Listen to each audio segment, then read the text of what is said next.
Welcome everyone to LPB Racing. Don't forget to like and subscribe to our YouTube channel, and we hope you enjoy the content you're about to see. This is the LPB Goodwood Revival, a magical step back in time.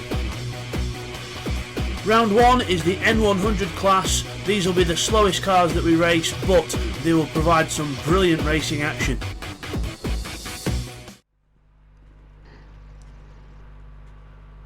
Hi there everyone, and welcome back to LPB Racing for a special kind of event that we're doing here. This is one of the between seasons events from quite a far back, so it was quite a few seasons ago. We've just got round to doing the videos now, so this is our replica of the Goodwood Festival of Speed, because we are at Goodwood. Well, it's not the Festival of Speed really, it's the Goodwood Revival that we're doing a replica of. Doing 60s, 70s, 80s cars, all those kind of cars. So we're starting off with the 60s cars, and I've got Will alongside me again. Welcome, Will. Yep, I'm good to do another race with you. Yeah, nice to see you here at Goodwood for a bit of old-fashioned motorsport. Yeah, it should be good races between everybody, and these slower class cars. We're used to faster cars, and everybody's gonna get these slower cars that can be a little easier and harder to handle at the same time, and should be a good race around Goodwood. And road tyres as well, which is going to make things a bit more interesting as well. So let's go ahead and go through the grid for this one then. We have got seat 1 on pole position. He's in the Honda S800, the 1966 Honda S800. Video is alongside him on the front row. You have Techno in 3rd and Neil in 4th, both in Gordinis. Then we've got Firepower in 5th and Rodders in 6th. They're both in Gordinis as well. You have TY in the 2000 GT and Bidster in the Gordini. And I should also point out, as we're going through this, guys, this is a completely random grid, so this is random grid for each one. So 9th is Jamo in the Toyota Sports 800, with Thunder in the Toyota 2000 GT. And Callum in the 2000 GT and Gummy Bear in the S800. So then let's get on with the race then. So one thing that Goodwood Festivals, the one thing the Goodwood Revival does is that from what we're replicating is that the fact it's not a lights, it's a flag that drops. So watch the marshal with the flag on the stand. There, the flag drops. Oh, Techno, jump start for Techno there, and he's on the grid. He's finally got going, Will, but that's not going to be good for him. No, because these cars really got to have momentum, and everybody else behind him is going to have the better momentum. So it looks like he's going to have to drop back just a bit here. So into the first corner then, everyone side by side with each other as Video and Seat 1 go alongside each other. Neil Farmack's coming up in the Gordini, Rodders coming up as well. We've got Gordinis everywhere, and the surrounding those Honda S800s. As we come through the middle, Neil Farmack goes through the middle of them. 3 wide here at Goodwood with contact, and 1 on the grass on the inside, and it's almost 4 wide here. Incredible racing so far. Yeah, that's, going 3 wide at Goodwood. That's showing good racing right there. And now they're trying to go 3 wide into this kink here, and then Neil's going to end up sliding through to take first place. As Video goes around the outside of seat 1, trying to hold it around the outside. The 2 Gordinis of Rodders and Neil have took advantage at the front. We've got Firepower in 5th, Bidster's up to 6th place, reigning champion from previous season. We've got seat 1 running wide there. Oh, he's lost it into the gravel, loses the back end of the car, and that is going to be him definitely in 12th place unless someone else mucks up, Will. Yeah, because how these cars are, and especially how they get back up and going, and how small of a track Goodwood is, he's going to have a long way to go to even catch anybody down this race. It's a very narrow track, Goodwood, but very fast and very, very challenging. As Rodders and Neil go side by side into the double right-hander, sorry, at the end of the track. As all Rodders on the curb, and Neil goes around the outside of him. Good move there from Neil Farmack. And I love the slide of these cars. We're just going to change the cameras because I think these ones are a bit too zoomed in. So sorry about that, guys. There we are. We'll swap to the variable ones. As you come through the chicane then, it is Gummy Bear in 8th. He's moved up from the back of the field too, and we've got a few cars side by side up in front, Will. Yeah, and everybody's trying to fight hard with these cars because that you can have a little bit more playroom here without not having as worse damage as you normally would in the normal races we do. Like there you can see they can kind of tap each other and not have as big of a problem as usual. And Callum was very lucky there not to tap the grass and actually get away with that. So Bidster flashing his lights at Video ahead saying, I'm on my way. Callum's up from the back of the grid. Callum, one of the fastest drivers we've got in LPB Racing, up from the back of the grid to 5th place. And we've got Firepower, Jamo and Gummy Bear going 3 wide into this long right-hander. That's not what you do, and Jamo just got eaten alive there. And Firepower is not afraid. He went round the outside of Gummy Bear there. So Firepower, good to see him digging in. Yeah, I think you're going to see a lot more people be a little more competitive in these races because of just the nature of it being completely different than what we're used to. So you're seeing a lot of people take more risks than you normally would see. And T.Y. struggling in the Toyota, so yeah, like you said, Will, they're definitely seeing people at the back of the grid who are not used to being there, and people up front who are, well, not used to being there. So the order so far then is Neil Farmack in the lead in the dark blue Gordini there, with Rodders in second place, the Renault Gordini, an old 1960s rally car, used in some road races as well, and very good car, very boxy and very 1960s style. We've got video in the Honda S800, a very high revving, one of the first sort of high revving Hondas there were, and he's got a bad run out the corner though, and Bids is coming up behind him. Yeah, that car, a lot of it is the run you can get out, and looks like it's Jamo spun around in the chicane. Sorry for the in cameras. The back right there. Yeah, Jamo spun round at the chicane exit, he's waiting. Oh, almost hits Thunder as he comes back and up, turns round and, oh, okay, well, I'm ghosted, I might as well turn around while I'm ghosted, but a bit risky there from Jamo, but unlucky. Probably more than likely will hit the wall on the inside. Yeah, that's going to be one place to watch for all the Goodwood races is that chicane, because you try to take it as fast as you can, but if you don't watch it, you will hit it, and it's not one of those you just bounce off of it. You'll hit it and it'll shoot you into the other wall. It's kind of hard to save it when you hit the wall in that chicane. We've got side by side for the lead. Rodders having to go up the inside of Neil Farmack, but Neil Farmack holding him back. But Bidster is on the way in his Gordini as well. He wants to try and get on with things as well. So as we come up to the top of the hill, it's Neil Farmack still in the lead. Rodders having a look. No way through found yet. Bidster's there in the blue car, in the light blue car, and he's right on the back of these guys now and looking to make a move. And now he's going to try to get the draft off the identical car ahead of him. So he's going to try to make up. And some Thunder is now off again there and gets reset. He goes so far off. Yeah, he gets reset. Yeah, you can't. Well, the thing is, it's just grass in the middle of Goodwood, so you could theoretically just drive from one end to the other and go back onto the circuit. But obviously, the game not allowing that. As Bidster's has gone through to the lead, then he must have had some brilliant momentum out that other corner, and it's over the curb and gets the lead of the race. Then, and as video goes, grass hopping in the background. That's not going to stop. Recovery!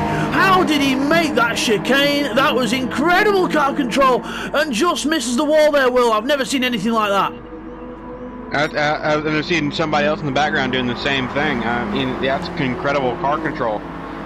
Because almost lost it going through the chicane, but just got it a little bit sideways and was able to catch it and bring it back on track in the same straight line. I'll tell you something, in real life I don't think that would have happened, because the lack of power steering in these old cars, obviously no power steering, very, very minimal cars that having power steering back in the 60s, 70s, 80s, it wasn't even heard of when some of these cars were around. So yeah, that would definitely not have been the case quite a few years ago. But Callum now is up to third. He's past Rodders. Rodders trying to stick his nose up the inside, Will, trying to keep himself there. Neil loses it as well. Yeah, and that was a good move by Callum, taking it around the outside, especially in a momentum-based car. You'd most time want to take the apex. So that was a good move now, and he's looking to get another good run on Neil. The body roll in that car, it looks like a boat to the body roll in it. Is absolutely the front end one going one way and the chassis twisted and the back end is going another. I love watching these old cars. Incredible to watch with the old style of driving that you have to do with them. Yeah, because you have to drive them completely different than anything that we're used to. So you're going to see a lot of people, that are good in, say, GT3 cars are going to be caught out just a bit with these different driving cars. So we go through the long right-hander then, Callum sliding his way through, Neil Farmack just catching a bit of grass there into the chicane, which will catch so many people out, but luckily these guys not making mistakes just yet. But Bidster could be under pressure here from Neil and Callum, going down towards the first corner as video decides to flatten down that marker board that was getting in everyone's way. Yeah, and you see a lot of people are making a mistake in that chicane. As I said, that's a spot that you really have to watch throughout the race. That's gonna make or break somebody's race. One of these just taking it too far, especially the faster cars we get into. And Callum showing the pace of the Toyota on the straights here. He's alongside Neil Farmack, and I should point out as well, Bidster and Callum did a lot of the BOPs for these cars, so we've got all the cars very much balanced. But Callum pulls ahead. Then the Toyota 2000 GT pulls ahead with the extra power, and Neil Farmack then looking on the inside of Bidster and takes second place as well. So, massive twitch though for Neil, and he's just recovered it, but that could have been a whole lot worse.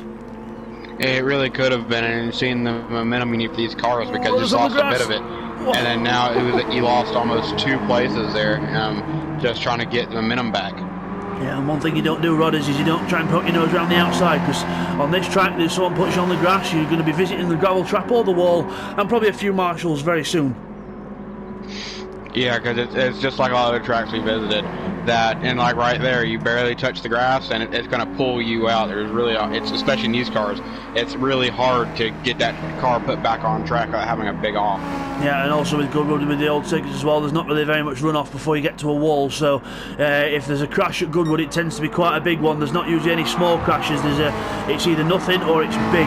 So it gets very, very exciting. But speaking of exciting, across the line we go, and let's have a look at the lap times this time around. Callum the fastest lap, 1:34.8. That's with the speed of the car. But Bidster is keeping with him. But the question is can Bidster keep with him for long enough?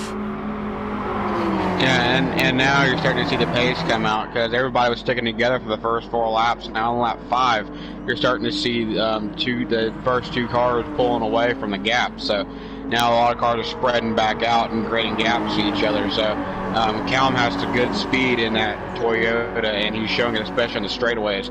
So he's going to be a hard car to contend with here. And these 60s cars showing that you can really have fun as Bidster mounts it on 2 wheels there. No respect for that suspension on that car, but these cars really proving that they are very good to race and keeping the field competitive. And nice to see so many of the different cars out here. We've got a 70s race coming up as well, an 80s race, and then we've got one where we've got Mini Coopers only, the tuned up Mini Coopers. We've got them on their own, so that's going to be some real good fun, and a little surprise later on as well in some very powerful cars, Will. Yeah, it's gonna, and every single race, it's gonna, car power's gonna go up and up, and that final race that we're gonna have, that's gonna be the most power probably these cars are gonna make today in the race. So that was gonna be a very interesting race to watch, see if people can keep up around Goodwood in their car. Yeah, because it's a lot different from where about half an hour. We were probably about the room was up for about 2 hours, and it's amazing. The first of the 2 hours you're doing this, and then 2 hours later you're doing cars that can probably lap Goodwood in about 50 seconds. There's a spinner in the background, Will.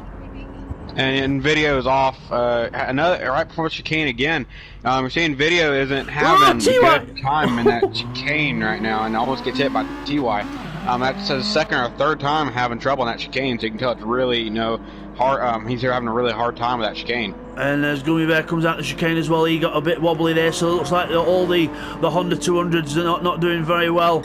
With the SS 200s are not doing very well with the quick change of direction, Will. Yeah, because it's a very fast chicane. You can get it right, and a lot of people are trying to swing out wide so they catch that grass and curb on the inside there. And it's and especially the change of direction. These cars don't like quick change of direction, so it's a real handful. We've definitely got a good battle on track here. Bidster and Callum together, and Bidster trying to go around the outside of Callum. What's he trying to do? Trying to go around the outside and get the run that he can get, and he's got him round the outside. You don't see that very often. No, you really don't see that really too much often, especially in cars like these. Going around the outside is a really hard thing to do because of the momentum you have to keep, and then just the handling and downforce the cars have. Yeah, which is none. These cars don't handle well. They don't have any downforce or anything. It's just completely mechanical grip as Bidster loses control, gets the control back, and Callum goes through on the outside, but Bidster holds his nerve and it keeps going through. So we've definitely got sort of a little mini battle going on here. We've got the Gordini that can do the corners better, and the Toyota that can do the straights better. So it's a bit like Mini versus Mustang, but at a bit different scale. Yeah, and it really is, because Toyota is a very fast aerodynamic car, where you have the Gordini, which is boxy and big, kind of like the Mini. So that Toyota's gonna have a real definite advantage, especially down the straightaways with the speed it has. So looking a bit further back down the order, then we've got Seatwell. Gummy Bear massively losing the car out the corner, very twitchy there. Seatwell looking like he's got a bit more of a better control of the car, looking for the inside into turn one on the inside. Can he get it in? Oh, there's contact side to side. Well, Gummy Bear's that close to him, he could reach out the passenger window with a frying pan and hit him, but Gummy Bear goes off the track then, and Seatwell holds up, so he must have felt like he'd pushed him off. Yeah, I mean, they had a little bit of contact there, but that's just what you're going to have, especially in cars like these that, like you said, have full mechanical grip, that if you try to go side by side, there will be contact. especially down in turn 1. Well, this could be a race changer here. Callum's got a penalty that he's got, so he might have got that from the other corners where he just tried to cut the track a bit too much, but Bidster then could take advantage of this, because Callum will have to get rid of that before the end of the race, because this was prior to the penalty rule, I think. Yeah, this was before Spa, so this was at the point to where as long as you got rid of it before the end of the race, you were okay. So you're going to really have to try to do that to make sure you can keep winning this race. And you can tell the last one was the last championship was the Super Formula Championship, because Bidster's still in his suit that he was in the Super Formula Championship. So last lap of the race now, and Callum's penalty extends after going wide. So it looks like Callum might have to give up the position here. Yeah, because he's really going to have to try to figure out some way to get rid of that penalty. And with this being a primarily straight track with fast corners, that's going to be real tough to do and keep ahead of Bidster. Yeah, as I'm just trying to look further back, because I think we had a car off. Is that someone who's been lapped there? It's Thunder who's been lapped. I saw a little car that had gone off there. Sorry for the camera changes there, guys. Just trying to make sure that all was well. But we've got, speaking of video, he's gone further back. He's back in the pack with Gummy and Seek now. So we've got a little battle for 4 developing as well. And further back also, we've had Jamo lose it again in the Toyota. So Jamo's not having a good race here at Goodwood. No, he's had a really tough day, and that's just going to show you who's going to be better, more adaptive. Because you're seeing a lot of people that normally don't have races like this have races like that, and now that's going to be a really race changer here that both the first leading cars have penalties.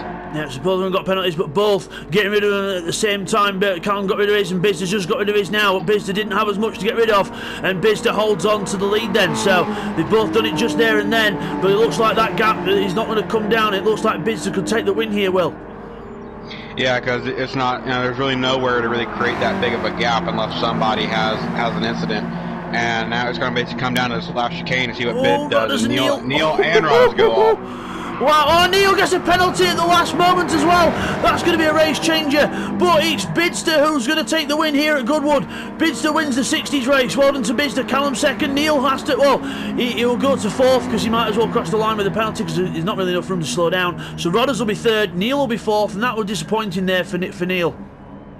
Yeah, Neil had a pretty good race most of the race. He was staying up with the leaders at the beginning of the race, and then just, at the end made a few mistakes that cost him. So TY in 5th, and then we've got this battle here as Thundercats goes off in the background. Gummy's going to get rid of a penalty a bit more, and Video's off the track, Will. It's all happening here. I'll let you take this one. And coming side by side, it's going to be Gummy going in 6th, but with the penalty, he's going to go to down to 8th, and Video is going to take the 6th place position. He just didn't get rid of enough for it there, and he goes down to 8th place. Seat 1 there in 9th. Techno in 10th. Thundercats has been lapped. And Jamo in a very unlucky 11th place. Not the kind of race that he wanted, but hopefully he can do a bit better in the 80s one that we've got coming up next. So everyone, we will now take you to some little replays of the race, followed by the results. Now this is the point where you'll be thinking, now there's some replays due here. But unfortunately, like the idiot I am, I unfortunately lost the videos on the hard drive. So unfortunately there'll be no replays, but we'll go skip straight to the results. So the results of the race then, it is Bidster who wins in the R8 Gordini. Well done to Bidster, with Callum close behind in the Toyota 2000 GT. Rodders is 3rd in the Gordini, with Neil 4th in his Gordini. TY in 5th, with Video finishes in 6th. Firepower is 7th, with Gummy Bear in 8th. We've got Seat 1 down in 9th, Techno in 10th, Jamo finishes in 11th, with Thundercats unfortunately down in 12th. Callum gets the fastest lap, a 1:34.5.